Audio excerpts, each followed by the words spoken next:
రుద్ర రుద్ర ఏమైంది అన్న? ఏమైంది? రుద్రాన్ని ఎందుకు కలవరిస్తున్నావు? నేను రుద్రాన్ని చూశాను. నాన్న, నువ్వు కలగనట్టున్నావు. రుద్ర చనిపోయి ఇప్పటికి 20 ఏళ్ళు అవుతుంది. నేను వాడిని చూశాను. పడుకో నాన్న, పడుకో.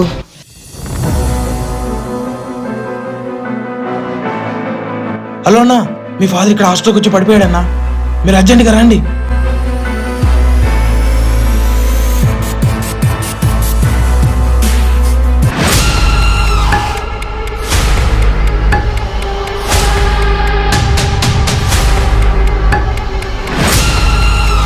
అన్నా మీరేనా?